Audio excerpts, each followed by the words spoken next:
Morning students, today topic is about the palindromic sequence and the gel electrophoresis। अब देखो बच्चे, last video में हम लोगों ने ये पढ़ लिया था कि हमने डीएनए को आइसोलेट कर लिया था। कैसे किया था वो पूरा मेथड मैंने आपको बता दिया था।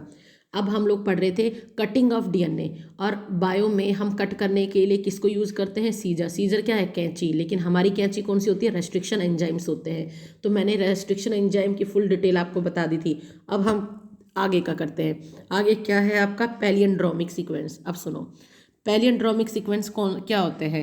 पैलियंड्रोमिक सीक्वेंस वो सीक्वेंस होते हैं जिनको बच्चे आप आगे से पढ़ो तो भी वही है, पीछे से पढ़ो तब भी वही है ना?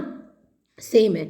मतलब आगे से पढ़ेंगे तब भी वही चीज़ मिलेगी आपको, पीछे से पढ़ोगे तब भी वही चीज़ मिलेगी। तो उसको बोलते हैं पैलियंड्रोमिक सीक्वेंस। फॉर एग्जाम्पल, अब एग्जाम्पल भी देखो। अब देखो, मानो मैं आपके आगे लिख देती हूँ मैडम, है ना? मैंने क्या लिखा? मैडम। अब आप इसको इधर से पढ़ो चाहे आप इसको इधर से पढ़ो, स्पेलिंग को हर बार आपको मैडम ही नज़र आ रहा है ना, इसको बोलते हैं पैलियंड्रोमिक सीक्वेंस। देखो नाम से सुनना, ठीक है? इसको हमने क्या कर दिया, ध्यान पता चला? तो इसको हम चाहे आगे से पढ़ें चाहे पीछे से पढ़ें तो ये क्या हो गया? सेम हो गया। यहीं पर अगर मैं एक और बताऊँ आपको, मोम, तो इसमें भी देखो आप इसको इधर से पढ़ो चाहे इधर से पढ़ो, दोनों साइड से सेम है। उसको बोलते हैं पैलियंड्रोमिक सीक्वेंस, ठीक है? उसको हम लोग क्या बोलते हैं? पैलियंड्रोमिक सीक्वेंस। जो उसको आगे से पढ़े या पीछे से। एनसीईआरटी ने एक एग्जाम्पल दिया हुआ है, वो एग्जाम्पल क्या दे रखा है? मलयालम का दिया हुआ है, मलयालम का। तो इसको आप आगे से पढ़ो चाहे पीछे से पढ़ो, ठीक है? पर रहेगा तो वही सेम। तो वो होते हैं पैलियंड्रोमिक सीक्वेंस, ठीक है? वो होता है पैलियंड्रोमिक सीक्वेंस। तो इसके लिए पर्टिकुलर आप मतलब क्या होते हैं, अब इनकी क्या खासियत है ऐसा होने के कारण? ये हाईली स्पेसिफिक होते हैं, हाईली। अब इसका अगर हम नेचर की बात करें, अगर ये फीचर इनके पास है तो ये इसको हम लोग क्या बोलते हैं? कैसे होते हैं? हाईली स्पेसिफिक होते हैं। हाईली स्पेसिफिक का मतलब क्या होता है? इन्हें अपनी साइड से मतलब होता है और साइड से मतलब नहीं होता। मान लो जैसे मैंने आपको एक ये वर्ड बताया मैडम, है ना? अब एंजाइम है वो इनको एम और ए के बीच में कट करेगा, तो यहाँ वही एंजाइम सेम इधर एम और ए के बीच में ही कट करेगा। मतलब पर्टिकुलर अपनी साइड से ही कट करेगा और किसी से मतलब नहीं है। इसलिए इनको बोला जाता है कि जो पैलियंड्रोमिक सीक्वेंस होते हैं ये कैसे होते हैं? हाईली स्पेसिफिक होते हैं, ठीक है? और जैसे मैंने बोला कि ये यहाँ से तोड़ेगा, मानो एंजाइम इसकी साइट है पर्टिकुलर यहीं से कट करेगा, तो इन दोनों के बीच में तोड़ता क्या है? तो इन दोनों के बीच में तोड़ता किसको है बच्चे? कौन सी लिंकेज को तोड़ता है? फोस्फोडाइएस्टर बॉन्ड को। फोस्फोडाइएस्टर बॉन्ड बोल दो चाहे इसको फोस्फोडाइएस्टर लिंकेज बोल दो। आगे बच्चे बात समझ में? तो मैंने क्या बताया? पैलियंड्रोमिक सीक्वेंस क्या होते हैं? तो पैलियंड्रोमिक सीक्वेंस वो सीक्वेंस होते हैं, चाहे आप उनको आगे से पढ़ो चाहे उन सीक्वेंस को आप पीछे से पढ़ो, वो मिलना सेम ही है आपको, है ना? और इनका ये हाईली स्पेसिफिक होते हैं। हाईली स्पेसिफिक का मतलब क्या है? कि अगर कोई एंजाइम है ना, वो इनको इस साइड से कट कर रहा है, यहाँ से एम और ए के बीच में से, तो वही एंजाइम सेम इधर से भी कट करेगा। तो ये स्पेसिफिक साइट हो गई, हाईली स्पेसिफिक होगी। समझ में आया? ठीक है। दूसरा, ये तोड़ क्या रहा होता है? ये एंजाइम इनके बीच में ये किसको तोड़ रहा होता है बच्चे? ब्रेक कर रहा होता है फोस्फोडाइएस्टर बॉन्ड को। किसको? फोस्फोडाइएस्टर बॉन्ड को, ठीक है? फोस्फोडाइएस्टर बॉन्ड को, ठीक है? ये चीज़ बात समझ में आई? तो देखो अब आगे देखो, मैंने आप लोगों को यहाँ पर अब ध्यान से सुनो। अब देखना पहले इसमें अब हम आगे कर लेते हैं मैकेनिज्म ऑफ एक्शन। अब कैसे हो रहा है मैकेनिज्म ऑफ एक्शन है जो, वो कैसे हो रहा है? तो अब देखो यहाँ पर इसको यहीं पर समझाती हूँ। मैकेनिज्म ऑफ एक्शन में क्या होता है, इनका काम कैसे होते हैं। देखो हेडिंग डाल लेना। हेडिंग क्या डालोगे आप लोग? Mechanism of action. देखो दो तरीके के एंड हमें मिलते हैं। पहला एंड, पहले एक की बात दोनों को साइड में लिख वो करूँ या दोनों को बता दूँ? तो देखो यहीं पर देख लो, इसमें क्या होता है मैकेनिज्म ऑफ एक्शन में? दो एंड है। एक तो इनके पास होते हैं ब्लंट एंड, लिख लो। एक तो होता है ब्लंट एंड, ब्लंट एंड का ही दूसरा नाम क्या होता है? Flash and. बच्चे लिख लेना, मैं इसको रब कर दूंगी, ठीक है? देखो मैकेनिज्म ऑफ एक्शन में देखना, हम दोनों को अलग अलग पढ़ेंगे सीधा। एक होता है ब्लंट एंड, ब्लंट को ही हम लोग क्या बोलते हैं? Flash and. दूसरा यहाँ पर ये कौन सा होता है? Sticky and. इसको क्या बोलते हैं हम लोग? Sticky and. स्टिकी एंड का ही दूसरा नाम भी लिख लो, इसको हम लोग क्या बोलते हैं? Over hanging, over hanging and. और इसी का तीसरा नाम क्या होता है? तीनों नाम लिख लो इसके। तीसरा नाम होता है स्टैगरिंग। तीसरा नाम क्या है? स्टैगरिंग, ठीक है? मैकेनिज्म ऑफ एक्शन कैसे होता है मतलब वो मैं आपको आगे पढ़ाऊंगी कि कैसे होता है, पर एक बात देखो, मैकेनिज्म ऑफ एक्शन आपको इन दो के बीच में तो करना है। तो देखो हमें जो ये कट कर रहे हैं, तो कट करते हैं तो हमें दो तरीके के एंड मिलते हैं। एक मिलता है स्टिकी एंड, एक मिलता है हमें ब्लंट एंड। तो स्टिकी का दूसरा नाम क्या है? Over hanging. तीसरा नाम क्या है इसी का, स्टैगरिंग। ब्लंट का दूसरा नाम क्या है, फ्लश एंड। अब देखो समझाती हूँ, अब देखो एक एक करके समझो। पहले समझते हैं हम लोग किसको, ब्लंट एंड को, है ना, किसको, ब्लंट एंड को, जिसको मैंने दूसरा नाम क्या दिया है, फ्लश एंड। ठीक है, अब देखो हमें लेना कैसा है सीक्वेंस, पैलियंड्रोमिक, चाहे आगे से पढ़ो चाहे पीछे से पढ़ो सेम है। अब देखो मैंने एक ले लिया, मानो जी जी जी सी सी सी, ये होता है 5 एंड, ये होता है 3 एंड। अब इसका कॉम्प्लीमेंट्री बनाओ, सी का ये बनेगा, सी ये क्या बनेगा, जी का ये बनेगा। ओके, तो देखो अब 5 एंड से ऐसे पढ़ो चाहे इसको इधर से पढ़ो, सेम है। ठीक है, अब देखो इनको सेम एंजाइम कट करता है ना, तो यहाँ पर कौन सा एंजाइम कट करेगा, स्मा वन, ब्लंट वाले में एग्जाम्पल याद रखना। ठीक है, स्मा वन कट करता है। तो देखो अब ये कट करेगा, तो इसमें मैंने क्या बोला था, ब्लंट एंड, है ना, मैंने क्या बोला था इसमें, ब्लंट एंड या फ्लश एंड, मतलब कि ये सीधा सीधा, ब्लंट मतलब बिल्कुल शार्प कट करेगा, सीधा सीधा। तो देखो इसका मानो ये जो एंजाइम था इसका कट कहाँ लगता है, इधर लगता है, यहाँ, तो इधर से भी यहाँ ही लगेगा ये। ठीक है, तो ये इस तरीके से कटिंग हो जाएगी। अब ये कैसे बनेंगे आपके, देखना, अब ये कैसे बनेंगे, जी जी जी इधर, सी सी सी इधर, यहाँ सी सी इधर, यहाँ जी जी इधर, इधर सेपरेट हो गए। तो देखो बिल्कुल स्ट्रेट कट लगा है, बिल्कुल स्ट्रेट कट, सीधा से याद रखना, ब्लंट या फ्लश, इसी में कैसा कट लगता है, एंजाइम का स्ट्रेट कट लगता है, सीधा कट लग गया। ठीक है, तो इसको तो हमने बोला ब्लंट एंड। तो ब्लंट एंड फ्लश एंड का मतलब क्या हो गया, मतलब वो सीक्वेंस जहां पर एंजाइम का सीधा कट लगेगा, तो ये सीधे सीधे सेपरेट हो गए। इतनी बात समझ में, सीधा कट, तो इसको बोला हमने ब्लंट एंड या फ्लश एंड। तो इसका एग्जाम्पल क्या होएगा, भाई मैडम ऐसा नहीं होता कि सारे एंजाइम ऐसे सीधा कट लगा रहे होते हैं, सब नहीं लगा रहे होते हैं, कुछ हैं। तो एग्जाम्पल याद रखना, एक तो मैंने ये बता ही दिया स्मा वन, और दूसरा एग्जाम्पल इसका लिख लो, इको R5। ठीक है, इसको रोमन में लिखा जाता है, ये बात याद रखना, इको R5। तो 2 एग्जाम्पल इसके लिए याद कर लो, जहाँ पर एंजाइम सीधा कट लगाता है उसके 2 एग्जाम्पल हैं, स्मा वन और इको R5। इतनी बात क्लियर है, पहले ये बताओ, अब आगे बढ़ती हूँ। दूसरा कट देखो, दूसरा देखो, अब जैसे मैंने एक सीक्वेंस ले लिया, सीक्वेंस क्या लिया है, इसको लर्न करने की एक ट्रिक है, घातक, घातक की स्पेलिंग कर लो, वहाँ तो जी जी था वो तो याद हो जाएगा। एक ये वाला सीक्वेंस ले लो, GAA, है ना, GAA यही दोनों चीज़ समझा रही हूँ अभी मैं आपको, ये जब ये समझ आएंगे तभी तो यह आएगा। तो घातक, ये स्पेलिंग ये बना लो, घातक की। अब इसका ये 5 एंड हो गया, ये 3 एंड हो गया। अब इसका कॉम्प्लीमेंट्री बना लो, जी का C, A का T, T का A और G। अब देखो इसको इधर से पढ़ो, इसको इधर से पढ़ो, पैलियंड्रोमिक होना चाहिए। ठीक है, अब इसमें क्या बोला मैंने, स्टिकी, इसको हम लोग क्या बोलते हैं, इस वाले एंड को हम लोग क्या बोलते हैं, स्टिकी एंड। और स्टिकी के ही दूसरे नाम मैंने क्या बताए, स्टैगरिंग और ओवरहैंगिंग। अब सुनो, इसमें जो एंजाइम कट लगाता है वो होता है स्टिकी में इको R1। देखो मानो मैं एक एंजाइम ले लेती हूँ, इको R1, इको R1 ने इन दोनों के बीच में कट लगाया, तो इधर भी ये इन दोनों के बीच में कट लगाएगा, है ना। ये जो कट लगाता है एंजाइम, देखो यहाँ पर भी इनके बीच में कट लगा है, GA और ये, तो देखो ये जो कट लगा वो इस तरीके से लगेगा ना। देखो ये देखो, इसको खिचड़ी को हटाते हैं, ध्यान से देखना, ये देखो यहाँ पर जैसे GAATTC, CTTAAG, अब इनके बीच में इको R1 कट कर रहा है यहाँ। तो देखो ये कुछ इस तरीके से तो कट बना, देखो इस तरीके, क्योंकि यहाँ भी कट है सेम एंजाइम का, यहाँ भी कट है सेम एंजाइम का, इस तरीके से बना। तो अब आप एक खुद बताओ, ये कट क्या आपको सीधा दिख रहा है, नहीं, ये कट आपको कैसा दिख रहा है, तिरछा दिख रहा है, टेढ़ा दिख रहा है। ठीक है, मतलब टेढ़ा दिख रहा है यहाँ पर, तो इसका मतलब यहाँ पर टेढ़ा कट है। अब देखो इसको काटो तो इसका सीक्वेंस क्या बनेगा, देखो जी तो एक साइड हो गया, ये सारी चीज़ एक साइड हो जाएगी, AATTC, है ना। यहाँ क्या बचेगा, यहाँ देखो ये सारी चीज़ एक साइड हो जाएगी, इधर यहाँ आ जाएगा CTTAA और G यहाँ रहेगा। तो टेढ़ा कट लगा है ना, तो ये जो तिरछा कट लगता है, ओब्लिकेट बोलते हैं इसको। ठीक है, ये जो तिरछा कट लगा तो ये क्या बने हैं आपको, स्टिकी एंड। ठीक है, तो ऐसा नहीं होता कि क्या नाम है सारे ही एंजाइम तिरछा कट लगाते हैं। तो एक तो मैंने आपको एग्जांपल बता ही दिया, एक तो बताया मैंने आपको इको R1, और नाम लिख लो आप लोग, एक होता है हिंड सेकंड, वो भी यही काम करता है, एक होता है क्लाव1, वो भी यही काम करता है, फिर बाम H1, मतलब ये वो एंजाइम्स हैं, इको R1, ये तो अभी एग्जाम्पल से बता दिया मैंने, इको R1, हिंड सेकंड, क्लाव1, बाम H1, ये वो एंजाइम्स होते हैं जो कि किसी सीक्वेंस मतलब पैलियंड्रोमिक सीक्वेंस में तिरछा कट लगा रहे होते हैं, ओब्लिगेट, तिरछा मतलब ऐसे टेढ़ा।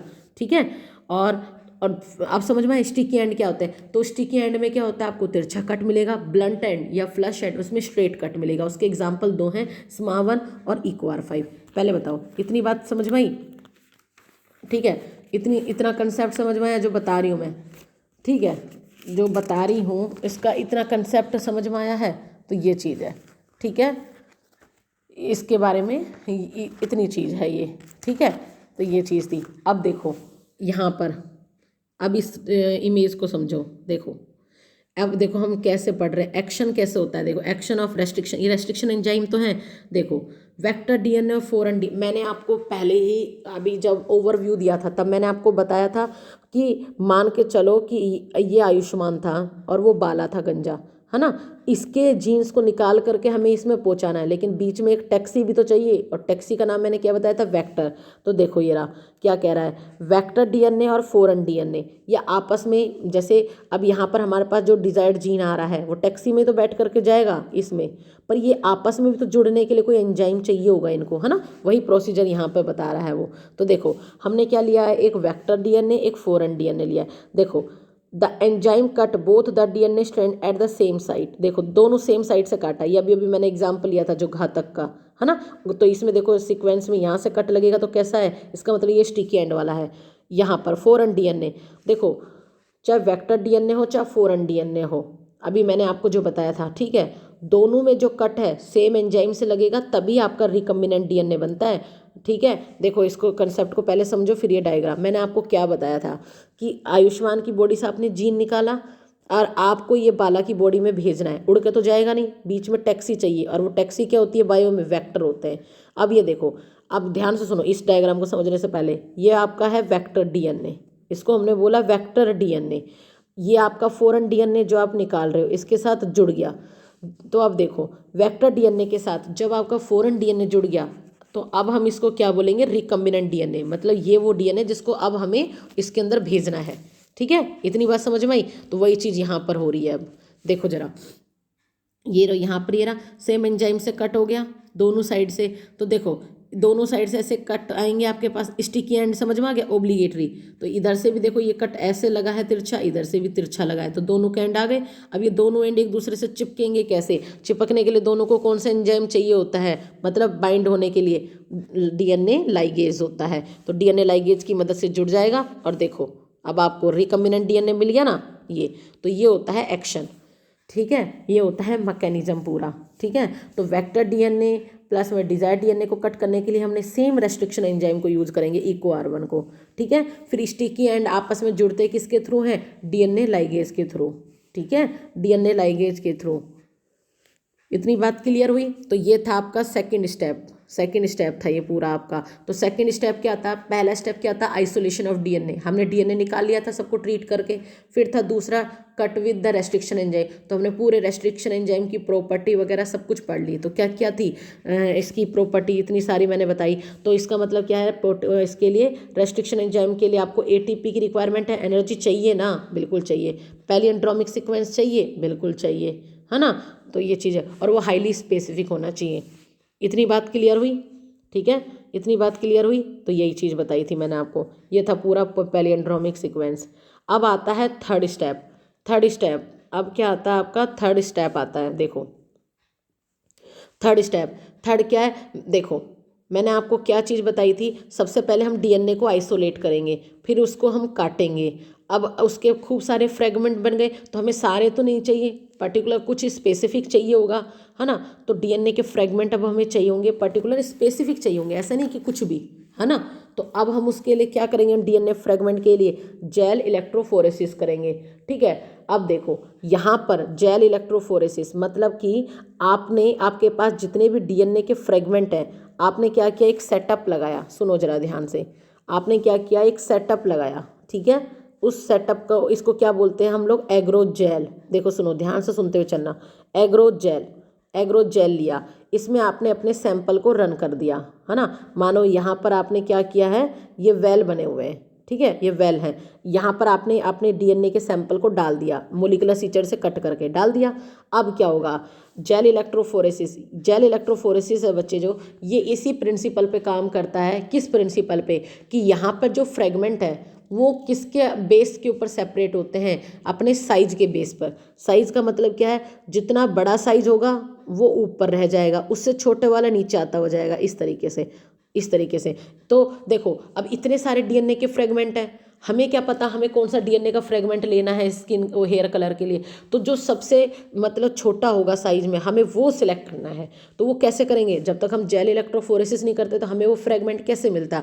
तो जेल इलेक्ट्रोफोरेसिस पे इसका प्रिंसिपल ही क्या है कि हम यहाँ पर जो सेपरेशन करते हैं वो किसके बेस पे करते हैं, साइज के बेस पे करते हैं। तो हमने क्या ले लिया, एग्रोजेल, इसमें अपने डीएनए के सैंपल को डाला जो मोलिकुलर सीजर से कट किया हुआ था, एंड देन हमने रन करवा दिया इसको, फिर चार्जिंग पे मतलब ऑन कर देते हैं। तो देखो ये एंड इसका कौन सा होता है, कैथोड, ठीक है, ये वाला एंड इसका कौन सा होता है, एनोड, ठीक है, कैथोड और एनोड, ठीक है। वो क्या हो गया, कैथोड, और ये हो गया एनोड। एनोड है मतलब क्या है, ये इसको रब कर देती हूँ एक बार, क्लियर सी बताती हूँ, एक कोई साफ सी उसमें मिल जाए ना, उसमें बताती हूँ, रुको आपको। ये देखो जेल इलेक्ट्रोफोरेसिस है जो हम लोग कैसे करते हैं। देखो हमने क्या किया, ये देखो ये आपने पूरा सेटअप ले लिया जेल इलेक्ट्रोफोरेसिस का, ठीक है। यहाँ पर ये वेल बने हुए हैं, इनमें हमने डीएनए के सैंपल को डाल दिया। हमने क्या किया, यहाँ पर डीएनए के सैंपल को डाल दिया। ये एंड इसका कौन सा होता है, समझना बच्चे पूरा, ये एंड होता है इसका कैथोड एंड, ये कौन सा होता है इसका एनोड एंड, मतलब ये होती है इसकी पॉजिटिव साइड, ये होती है इसकी नेगेटिव साइड, ठीक है। अब देखो सेपरेशन कैसे होगा, मतलब इसके अंदर आपने डीएनए सैंपल वगैरह को डाल दिया, बफर वगैरह को। अब देखो जरा ध्यान से सुनना, ये प्रिंसिपल किस पे काम करता है, मैंने अभी अभी आपको बताया कि किस बेस पे काम कर रहा होता है, साइज के बेस पे, मतलब जितना बड़ा साइज होगा वो ऊपर रह जाएगा, उससे छोटे वाला नीचे की तरफ रन कर जाएगा। तभी तो अब इतने सारे डीएनए फ्रेगमेंट, तभी तो हम डिजायर्ड फ्रेगमेंट को निकालते हैं। तो ये सबसे छोटे साइज का है, ये इधर आ गया। एक बात याद रखना, और ये तो भूल ही नहीं जाना, डीएनए पे कैसा चार्ज होता है, नेगेटिवली चार्ज। तो तभी तो इधर की तरफ रन कर रहे हैं ये लोग, ये पॉजिटिव है भाई, नेगेटिव पॉजिटिव की तरफ तो अट्रैक्ट होएगा। तो देखो सबसे बड़ा फ्रेगमेंट आपको यहाँ मिलेगा कैथोड में, सबसे छोटा यहाँ, यहाँ से आप देखो यहाँ हो गया। तो मतलब जेल इलेक्ट्रोफोरेसिस जो हमने यूज करी, हमारा जो पर्पस था यूज करने का वो हो गया, है ना, क्योंकि सबका साइज अलग अलग है। अब हमने क्या किया, इस जेल में से, सुनो जरा ध्यान से, जेल में से अपना ये जो सबसे छोटे साइज का फ्रेगमेंट था तो इसको बाहर निकाल लिया। अब देखो सुनो इस बात को, वो तो होगी जेल इलेक्ट्रोफोरेसिस। तो जब हमने जेल इलेक्ट्रोफोरेसिस में से अपने डिजायर्ड फ्रेगमेंट को, छोटे साइज को बाहर निकाला, तो बाहर निकालने वाले को हम लोग, उस प्रोसेस को हम क्या बोलते हैं, इल्यूजन। क्या बोलते हैं उसको, इल्यूजन। आगे बच्चे बात समझ में, उसको हम लोग क्या बोलते हैं, इल्यूजन बोलते हैं, ठीक है। इसको हम लोग क्या बोलते हैं, इल्यूजन बोलते हैं, ठीक है। यहाँ पर हो गया। अब देखो डीएनए, अब यहीं पर एक चीज़ समझो, अब यहाँ पर देखो कि आपने निकालने के प्रोसेस को तो इल्यूजन बोल दिया। अब आपको कैसे पता चलेगा कि इसमें डीएनए के फ्रेगमेंट आए भी हैं, भाई आपको जेल इलेक्ट्रोफोरेसिस में नज़र नहीं आ रहा। भाई अब एक बात समझ के देखो बच्चे, हमें तो नज़र नहीं आ रहा, माना यहाँ पर डीएनए है जो, वो ये बड़ा साइज, ये छोटा साइज, ये छोटा साइज, ये यहाँ आ गया है, पर हमें तो नहीं दिख रहा, हमें तो देखना पड़ेगा। तो हम देखने के लिए एक डाई का यूज़ करेंगे यहाँ पर, और वो डाई कौन सी होती है, ETBr, इथेडियम ब्रोमाइड, ठीक है, ETBr। ये कैसे कलर की होती है, ऑरेंज कलर की होती है। तो जब हम इसके ऊपर डालेंगे इस डाई को, मतलब जेल इलेक्ट्रोफोरेसिस में, तो हमें ये बैंड नजर आने लग जाएंगे, डीएनए के बैंड, समझ में आई। तो उस बैंड, अब हमें बैंड नजर आने लग गए, ये ऑरेंज कलर की होती है, सारे ऑरेंज कलर के नजर आएंगे। तब आपको आराम से पता चल जाएगा एक ऑरेंज कलर का बैंड ये है, इस साइज के अकॉर्डिंग सबसे छोटा, तभी तो आप यहाँ से निकालोगे इसको, ठीक है। तो डीएनए को देखने के लिए, उनके फ्रेगमेंट को देखने के लिए हम एक डाई यूज़ करते हैं। कौन सी डाई है वो आपकी, ठीक है, वो डाई कौन सी है आपकी यहाँ पर, ETBr। ये चीज़ याद रखना, डाई कौन सी आपकी यहाँ पर, ये ETBr है, ठीक है, ये चीज़ याद रखना। तो यही चीज़ मैंने यहाँ बताई है। तो देखो अब यहाँ पर समझो, देखो विजुअलाइज यूजिंग द ETBr, ठीक है। यूवी लाइट वगैरह हम लोग डालते हैं, विजिबल हो जाता है, कट करते हैं डीएनए बैंड को, एन इल्यूजन ऑफ डीएनए, समझ में आ गया। तो जब हमने जेल में से डीएनए को बाहर निकाला, तो दैट प्रोसेस, उस प्रोसेस को हम लोग क्या बोलते हैं, जब हमने जेल में से निकाला तो हम उसको क्या बोलते हैं, इल्यूजन बोलते हैं। तो 3 स्टेप आपके आज कंप्लीट हो गए हैं। पहला आइसोलेशन हो चुका है, रेस्ट्रिक्शन एंजाइम भी पूरा हो गया है, देन हमने जेल इलेक्ट्रोफोरेसिस, डीएनए के फ्रेगमेंट को हमने बाहर निकाल लिया, हमारे पास जो डिजायर था। अब पढ़ेंगे हम फोर्थ के बारे में। फोर्थ क्या है आपका, वेक्टर के बारे में। भाई अब हमें वेक्टर की भी तो प्रॉपर्टी के बारे में पता होना चाहिए। जिस वेक्टर जीन टैक्सी में बैठ करके वो जाएगा, वो तो एक मैंने ओवरव्यू बता दिया था, अब डिटेल में भी तो करेंगे हम लोग यहाँ पर, ठीक है। अब हम लोग क्या करेंगे, इसके सारे जो इतनी भी चीज़ें हैं उसको हम लोग डिटेल में भी तो करेंगे, तो ये चीज़ याद रखना। तो इस तरीके से हमने सेपरेशन कर लिया। अच्छा, यहीं पर अगर मैं आपको एक क्वेश्चन दे दूं, मानो ये जैसे डीएन जेल इलेक्ट्रोफोरेसिस पे, मानो आपके पास 5 kb का भी है फ्रेगमेंट, 200 kb का भी है, 500 kb का भी है। अब मेरा क्वेश्चन सुनो, इनमें से कैथोड के पास कौन सा मिलेगा? कैथोड के 200 भी है और 500 भी है, तो बताओ कौन सा मिलेगा? 500। कैथोड के पास क्या होता है, बड़े साइज का मिलता है। क्वेश्चन याद रखना, कैसे भी आ जाएगा, ठीक है। तो ये चीज़ याद रखना। तो हम डीएनए के फ्रेगमेंट को देखने के लिए ईटीबीआर का ही करते हैं, यूज करते हैं, डाई का, और अल्ट्रावायलेट लाइट डालते, लाइट डालोगे तभी तो नजर आएगा। तो ऑरेंज कलर के आपको बैंड नजर आने लग जाएंगे। अब एक बात और सुनो, यहीं से एक क्वेश्चन, आपने जो ईटीबीआर यूज़ करी, डाई यूज़ करी देखने के लिए, और अल्ट्रावायलेट लाइट यूज करी, ये दोनों ही कैसी होती है बच्चे, ये भी याद रखना, कार्सिनोजन होते हैं, मतलब कैंसर कोजिंग होती है, ठीक है, कैंसर कोजिंग होती है, ठीक। अब देखो, अब आता है आपका next, formation of recombinant DNA, कि हम लोग रिकम्बिनेंट डीएनए बनाते कैसे हैं। रिकम्बिनेंट डीएनए है ना, कि हमने रिकम्बिनेंट डीएनए बनाया कैसे। नॉर्मली मैंने आपको रिकम्बिनेंट डीएनए के बारे में बता दिया। क्या बताया था?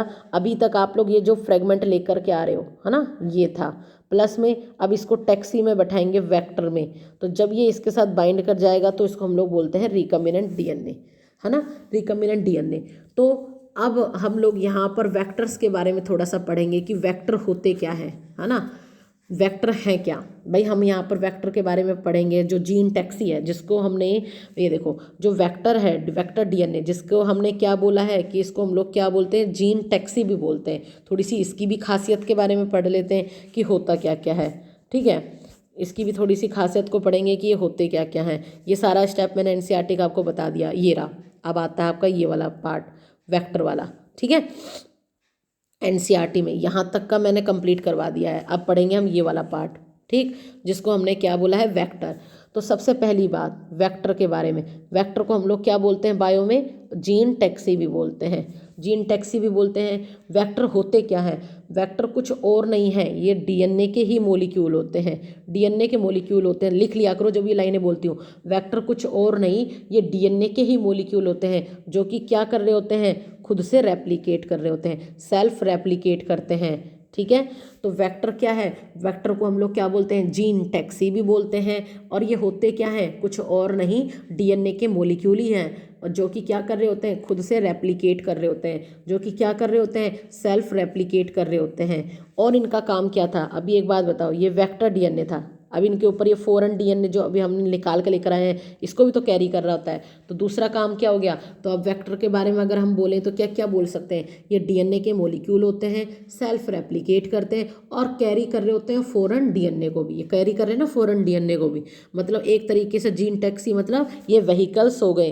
तो क्या बोलते हैं इनको, ये एक तरीके के व्हीकल्स होते हैं जो कैरी कर रहे होते हैं फॉरेन डीएनए को। ये रहा फॉरेन डीएनए को कैरी करके, फॉरेन डीएनए को कहाँ पहुँचाना होता है, होस्ट सेल के यार, है ना। एंड देन दे आर, और क्या खासियत है इनकी, सेल्फ रेप्लिकेटिंग। अब होस्ट सेल के अंदर जा करके अपने नंबर भी तो बढ़ाएंगे, तो ये नंबर बढ़ेगा कैसे, खुद से रेप्लिकेट करते हैं भैया, ये सेल्फ रेप्लिकेटिंग होते हैं। आगे बात समझ में, इतनी बात समझ में आई वेक्टर के बारे में, पूरा पता होना बहुत जरूरी है, ठीक है। अब क्वेश्चन कि वेक्टर प्रेजेंट कहाँ पर होते हैं, प्रोकैरियोट में कि यूकैरियोट में, तो आपका आंसर क्या होएगा, वेक्टर कहाँ पे प्रेजेंट होते हैं, दोनों के अंदर होते हैं। ये प्रोकैरियोट में भी होते हैं बैक्टीरिया वगैरह, और आप कहोगे मैडम यूकैरियोट में कहाँ होते हैं, हमारे अंदर तो नहीं है। तो यूकैरियोट का एक एग्जाम्पल है आपकी ईस्ट, ठीक है, उसके अंदर होते हैं। बाकी तो ये प्रोकैरियोट में ही होते हैं, और यूकैरियोट में सिर्फ ये किस में पाए जाते हैं, ईस्ट में। तो अगर आपका क्वेश्चन आ जाए कि पाया कहाँ जाता है, तो ये दोनों में पाए जा रहे हैं। इतनी बात क्लियर है, तो ये सारी चीज़ मैंने बता दी आपको, ठीक। अब पढ़ेंगे ये कुछ प्रॉपर्टी दी हुई हैं, ये सब क्या दी हुई हैं, एक वेक्टर की प्रॉपर्टी की क्या क्या खासियत होती है वेक्टर की, है ना, वो सारी चीज़ें कि एक वेक्टर के अंदर क्या क्या खासियत होती चाहिए। तो सबसे पहले आती है आपकी ओरई। ओरई का मतलब क्या होता है, ओरई, ओरई का मतलब क्या होता है, origin of replication. Origin of replication का मतलब क्या है, ये मतलब वेक्टर के अंदर क्या क्या खासियत है, क्या क्या चीज़ होती है। तो एक वेक्टर के अंदर क्या होता है, ओरई होती है। ओरई मतलब ओरिजिन ऑफ रेप्लिकेशन, मतलब वेक्टर के अंदर वो साइट जहाँ से रेप्लिकेशन स्टार्ट होता है। रेप्लिकेशन का मतलब होता है जहाँ से नंबर बढ़ना स्टार्ट हो जाता है, ठीक है। तो ओरी क्या होती है, ओरई क्या होती है, ये डीएनए का वो सीक्वेंस होता है। ओरई मतलब मान के चलो ये एक वेक्टर है और वेक्टर के अंदर ये जगह क्या है, ओरई है। तो ओरई क्या है, ये डीएनए का वो सीक्वेंस होता है जहाँ से रेप्लिकेशन स्टार्ट होता है। आगे बात समझ में। दूसरा ओरई, एक तो यहाँ से देखो ओरई में क्या क्या चीज़ें होती हैं, एक तो रेप्लिकेशन हो जाता है और दूसरा क्या करता है, ये कंट्रोल कर रहा होता है कॉपी नंबर को। ध्यान से सुनो, ये क्या है, ओरई में यहाँ से एक तो रेप्लिकेशन स्टार्ट होता है, दूसरा ये कॉपी नंबर को भी कंट्रोल करता है। कॉपी नंबर को कंट्रोल करने का मतलब क्या है, मैंने यहाँ दो चीज़ बोली मैंने ओरई के अंदर। ओरई में मैंने बोला एक तो यहाँ से रेप्लिकेशन स्टार्ट होता है, दूसरा ये कॉपी नंबर को कंट्रोल कर रहा होता है। कॉपी नंबर का मतलब फिर यहाँ पर मैम आपने क्या बोला है, वो तो समझ में नहीं आया, वो बताओ। कॉपी नंबर को कंट्रोल करने का मतलब है कि एक प्लाज्मिड सेल के अंदर जाकर के, मतलब एक नॉर्मल एग्जांपल ले रही हूँ वेक्टर का, मान लो कि एक वेक्टर है जो है ना, वो किसी होस्ट सेल के अंदर मानो चला गया फॉरेन डीएनए को लेकर, तो वहाँ पर जाकर के वो कितनी कॉपियाँ बनाएगा, मतलब वो खुद तो एक ही गया है, अब वहाँ से वो जाकर के कितने नंबर ऑफ कॉपियों को बनाएगा, ये भी कंट्रोल करना होता है। ये भी प्रॉपर्टी होती है एक वेक्टर के अंदर। भाई मैंने आपको बोला ये वेक्टर डीएनए, इसके ऊपर फॉरेन डीएनए लग गया है ना, अब ये होस्ट सेल के अंदर जिस डिजायर्ड चीज़ है उसके अंदर हम भेजेंगे, तो वहाँ जा करके इसको कितना डिवाइड करना है, अपने नंबर को कितना बढ़ाना है कम करना है, ये चीज़ की भी प्रॉपर्टी इस वेक्टर के अंदर होती है। तो देखो रेप्लिकेशन भी शुरू कर देता है और कितना होना चाहिए उसको भी एक कंट्रोल मैनर में करना होता है। समझ में आई बात, ठीक है। तो उसको बोलते, तभी तो हम लोग वेक्टर को यूज़ कर रहे होते हैं। तो इसका मतलब क्या हुआ, ओरई, ओरई में होता क्या है, ओरई ये डीएनए का वो सीक्वेंस है जहाँ से रेप्लिकेशन स्टार्ट होता है, दूसरा ये कंट्रोल कर रहा होता है कॉपी नंबर को कि कितनी बार एक वेक्टर डीएनए होस्ट सेल में जाकर रेप्लिकेट करेगा, कितनी बार रेप्लिकेट करेगा, ये भी यही चीज़ डिसाइड कर रही होती है, ठीक है। तो ये बात याद रखना। तो अगर हम लोग कॉपी नंबर को डिफाइन करें तो हम क्या बोलेंगे, the number of times of vector going to replicate inside the host cell, ठीक है, ठीक है, कितनी बार वो रेप्लिकेट कर रहा है, ये चीज़ को हम लोग देखते हैं। अब एक एग्जांपल समझाओ इसके थ्रू, देखो समझ में आया बच्चे, ध्यान से सुनो जो लाइनें मैं बोल रही हूँ। फॉर एग्जांपल, इसमें एग्जांपल लगा लो आप एनवलप का, लिफाफे का, मानो शादी है ना, एक आपके पास दो एनवलप आते हैं शादी में, है ना, एक एनवलप में है 500 रुपये, एक एनवलप में क्या है 2100 रुपये। आपका मन किसको देख के खुश हो जाएगा, जिसमें 2100 रुपये होंगे, सीधी सी बात है, समझ में आया, जिसमें 2100 रुपये होंगे। इसका मतलब क्या है, जिस वेक्टर का कॉपी नंबर ज़्यादा होगा वो अच्छा होगा, या जिस वेक्टर का कॉपी नंबर कम होगा वो अच्छा होगा। भैया जिसके अंदर ज़्यादा वही तो अच्छा लगेगा। 2100 रुपये वाला एनवेलप हमें ज़्यादा पसंद आएगा 500 वाले के कंपैरिजन में, मानते हो। तो वही वाली चीज़ है। तो जिस वेक्टर का कॉपी नंबर जितना ज़्यादा होगा वो वेक्टर हमारे लिए उतना ही बढ़िया होगा। इतनी बात समझ में आई, वो हमारे लिए क्या होगा, उतना ही बढ़िया होगा, ठीक है। दूसरी प्रॉपर्टी देखो, ये हो गया। अब देखो दूसरी चीज़ आती है इसके अंदर, साइज ऑफ वेक्टर। दूसरी चीज़ क्या आती है इसमें, साइज ऑफ वेक्टर। अब आपके पास जो ये वेक्टर है इसका साइज कैसा होना चाहिए, भाई जो ये होस्ट सेल है, ये वेक्टर है जिससे फॉरेन डीएनए लगा, अब खुद बताओ इसका साइज कैसा होना चाहिए। तो भाई इसका साइज छोटा होगा तभी तो इस होस्ट सेल के अंदर आकर सही सेट पर कर पाएगा यहाँ पर। तो देखो दूसरी बात, देखो जितना छोटा साइज का होगा उतनी जल्दी ट्रांसफॉर्म भी हो जाएगा। ट्रांसफॉर्म मतलब यहाँ से इधर आ पाएगा होस्ट सेल के अंदर। तो साइज कैसा होना चाहिए, छोटा होना चाहिए, ताकि जो प्रोसेस है ट्रांसफॉर्मेशन का वो ईजी हो सके, है ना। भाई जितना छोटे साइज का होगा उतनी जल्दी होस्ट सेल के अंदर क्या करेगा, वो ट्रांसफ़र हो पाएगा। यही तो बात है, जितने छोटे साइज का होगा उतनी जल्दी वो क्या कर पाएगा, ट्रांसफ़र, ठीक है। जितने छोटे साइज का होगा उतनी जल्दी वो क्या कर पाएगा, ट्रांसफ़र। तो आपका जो वेक्टर है उसका साइज कैसा होना चाहिए, छोटा होना चाहिए। इतनी बात भी समझ में आई। तीसरी प्रॉपर्टी क्या आती है आपकी, क्लोनिंग साइट। तीसरी प्रॉपर्टी में क्या आता है आपका, लिखो क्लोनिंग साइट क्या होती है, वो साइट जहाँ से फॉरेन डीएनए इंट्रोड्यूस करेगा, है ना। क्लोनिंग साइट का मतलब क्या होता है, देखो जिस रेस्ट्रिक्शन एंजाइम से, देखो ध्यान से सुनना, जिस रेस्ट्रिक्शन एंजाइम से आपने फॉरेन डीएनए को कट किया था वही साइट देखो अब आपके पास ये वेक्टर डीएनए, अब इसके पास फॉरेन डीएनए ऐसा थोड़ी ना आता कि कहीं भी आकर के लग जाएगा, ऐसा नहीं होता। इसमें क्या चीज़ होती है, अब जरा ध्यान से सुना क्लोनिंग साइट। देखो, जो फॉरेन डीएनए आप आयुष्मान से निकाल के कट करके लेकर आए थे, जिस रेस्ट्रिक्शन एंजाइम से आपने कट किया था, है ना, वही सेम साइट है, जो आपको वही वेक्टर्स चूज करना है, उसके अंदर भी वो साइट होनी चाहिए, तभी तो ये इतना पार्ट आकर के उसमें जुड़ेगा। ऐसे थोड़ी ना होता कि किसी भी एंजाइम से कट करा और कहीं भी कट हो जाए। तो पर्टिकुलर एक वेक्टर की क्या खासियत है, उसके अंदर भी वही क्लोनिंग साइट होनी चाहिए। क्लोनिंग साइट का मतलब है पर्टिकुलर वो साइट उसके पास भी होनी चाहिए। मान के चलो मैंने फॉरेन डीएनए को यहाँ से कट किया, अब कट करा तो ये जाकर जुड़ेगा, तो जुड़ना मतलब लाइगेट तो वहीं होगा जहाँ पर्टिकुलर इसकी साइट होएगी, या कहीं भी हो जाएगा, ऐसा नहीं होता। तो आपको क्या है, सेम वो कट वाला जो एंजाइम की जो साइट, मतलब आपके पास पहले एक डीएनए था, आपने उसको एंजाइम से कट करा, तो पहले ही ध्यान रखना है आपने उस डीएनए को कट कि आप जो वेक्टर लोगे उसके अंदर भी वो साइट है कि नहीं है, तभी कट करना उसको पहले। ठीक है, तो वही चीज़ हो रहा है क्लोनिंग साइट। तो क्लोनिंग साइट का मतलब क्या हो गया, वो साइट जहाँ पर फॉरेन डीएनए इंट्रोड्यूस करेगा। मानो ये वेक्टर डीएनए है, अब ये फॉरेन डीएनए, तो ये वहीं आकर जुड़ेगा जहाँ इसकी पर्टिकुलर साइट होगी, ऐसा नहीं कि कहीं भी जा करके वो जुड़ जाएगा। आगे बात समझ में। तो जिस रेस्ट्रिक्शन एंजाइम से हमने फॉरेन डीएनए को कट किया था, वही साइट हमारी इस वेक्टर डीएनए में भी होनी चाहिए, नहीं तो रिजेक्शन हो जाएगा। रिजेक्शन मतलब आपने इतनी मेहनत करके लेकर आए, 3 स्टेप क्रॉस करके लेकर आए, पता चला वेक्टर डीएनए में तो साइट ही नहीं है, तो ये जुड़ेगा ही नहीं, फिर हो गया पूरा एक्सपेरिमेंट खराब। तो ये चीज़ आपको पहले ही इंश्योर कर लेनी है कि जिस भी रेस्ट्रिक्शन एंजाइम से आप कट कर रहे हो फॉरेन डीएनए को, वही साइट आप जो वेक्टर यूज़ करोगे उसके अंदर भी होनी चाहिए, नहीं तो रिजेक्शन हो जाएगा।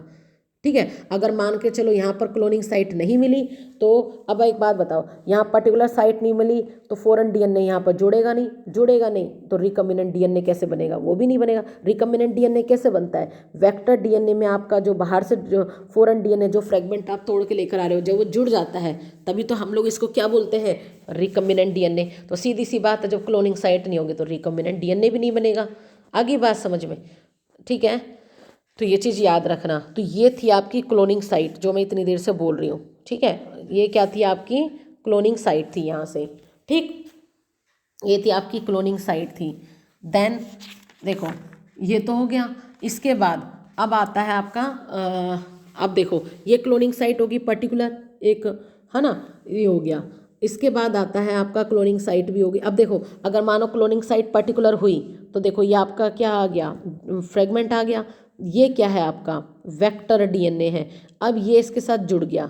अब इसको, तो जहाँ पर आपका वेक्टर डीएनए है ना, वेक्टर मतलब आपकी जीन टैक्सी प्लस में आपका फॉरेन डीएनए जुड़ गया, अब इसको हम लोग क्या बोलेंगे, रिकम्बिनेंट डीएनए बोलेंगे। अब हम इसको क्या बोलेंगे, रिकम्बिनेंट डीएनए बोलेंगे। तो अब हमारे पास क्या आ गया है, रिकम्बिनेंट डीएनए। अब ये होस्ट सेल डिजायर जिसके हमें अंदर हमें डालना है वहाँ इंट्रोड्यूस कर दिया जाएगा। इतनी बात क्लियर हुई, इतनी बात क्लियर हुई। ठीक है, अब आती है नेक्स्ट प्रॉपर्टी, क्या है इसकी, सिलेक्टेबल मार्कर। ठीक है, इसके बाद क्या है नेक्स्ट प्रॉपर्टी आपकी, सिलेक्टेबल मार्कर। मतलब कि अब भाई देखो, सिलेक्टेबल मार्कर मतलब कि अब हमें सिलेक्शन भी तो करना है ना। सिलेक्टेबल मार्कर मतलब अब हमें सिलेक्शन करना है रिकम्बिनेंट डीएनए का। ठीक है, देखो सिलेक्शन करना है, जैसे अब हमारे पास क्या बन गया है, रिकम्बिनेंट डीएनए बन गया। ठीक है, अब देखो, अब हमें ये भी तो सिलेक्ट करना है कि भाई, तो आप लोग खुद बताओ कि हमारा ये होस्ट सेल के अंदर हमने रिकम्बिनेंट डीएनए को डाल दिया, ये होस्ट सेल थी इसके अंदर अब ये आ गया, पर भाई अब हमें यहाँ ये भी तो सिलेक्ट करना है, आइडेंटिफाई करना है कि जो हमने इसके अंदर डाला है वो आया भी है कि नहीं आया। पता चले इतना एक्सपेरिमेंट करके हम तो खुश हो रहे हैं कि हमने इसके अंदर सारे स्टेप करके इंट्रोड्यूस कर दिया, पर वो आया भी कि नहीं आया, ये प्रॉपर्टी भी तो देखनी है। ठीक है, तो एग्जाम्पल हम इसके अंदर इतनी बात समझ में आई। तो वो चीज़ को हम लोग क्या बोलते हैं, जो सिलेक्शन के प्रोसेस में हेल्प करते हैं, है ना। अब सिलेक्टेबल मार्कर में क्या होता है, मतलब जो कि सिलेक्शन के प्रोसेस में हेल्प करेंगे, मतलब हमें ये बताएंगे कि आपका रिकम्बिनेंट डीएनए होस्ट सेल के अंदर आया कि नहीं आया, उसको बोलते हैं सिलेक्टेबल मार्कर। तो इसमें आपके क्या होते हैं, जो एंटीबायोटिक्स होते हैं, है ना, एंटीबायोटिक्स हो गए, एंजाइम्स हो गए, वो सब हमारी मदद कर रहे होते हैं किसको सिलेक्ट करने में, कि भाई जो रिकम्बिनेंट डीएनए है वो आया भी है कि नहीं आया। ठीक है, कि वो आया भी है कि नहीं आया उसके अंदर। आगे बच्चे बात समझ में, तो उसको बोलते हैं हम लोग सिलेक्शन करना। ठीक है। सिलेक्टेबल मार्कर का मतलब क्या है, ये सिलेक्ट करना। अब इसके अंदर मैं आपको एक एग्जांपल लेकर के बताऊंगी किसका, प्लाज्मिड का, तो ये थोड़ा लेंदी हो जाएगा। तो इसको अभी देखो, एक बार देखो यहाँ पर ये प्लाज्मिड का दिया हुआ है सिलेक्शन वाले में, हम एक एग्जाम्पल के थ्रू लेंगे कि आया भी कि नहीं आया। ठीक है, तो ये सारी चीज़ मैंने आपको क्या बताई है, वेक्टर की प्रॉपर्टी बता दी। क्या क्या बताया, वेक्टर की, इसके पास ओरई होती है, size of vector, cloning site, और सिलेक्टेबल मार्कर आपके जो कि सिलेक्शन में हेल्प करेंगे कि आपका रिकम्बिनेंट डीएनए है जो आया भी है कि नहीं आया उसमें, किसके अंदर, होस्ट सेल के अंदर। ठीक है, तो ये चीज़ हो गई। अब हम इसके अंदर आगे क्या चीज़ करेंगे, देखो अब हम थोड़ा सा इसमें एक वेक्टर का एग्जाम्पल लेकर करेंगे, तो वो मैं कल की वीडियो में बताऊंगी, फिर वीडियो ज़्यादा लेंदी हो जाएगी बच्चे। तो यहाँ तक का मैंने आप लोगों को पढ़ा दिया है, तो आप लोग बच्चे यहाँ तक का बहुत अच्छे से पढ़ करके आना। ठीक है, बहुत अच्छे से यहाँ तक का देखो, सीक्वेंस वाइज चल रहे हैं हम लोग। कोई भी डाउट हो तो मुझसे पूछ लेना, वीडियो को 2-3 बार सुनना, नहीं समझ में आए तो फिर भी नहीं समझ में आए तो मुझसे पूछ लेना। ठीक है, तो आज की वीडियो को मैं यहीं पर स्टॉप कर रही हूँ बच्चे।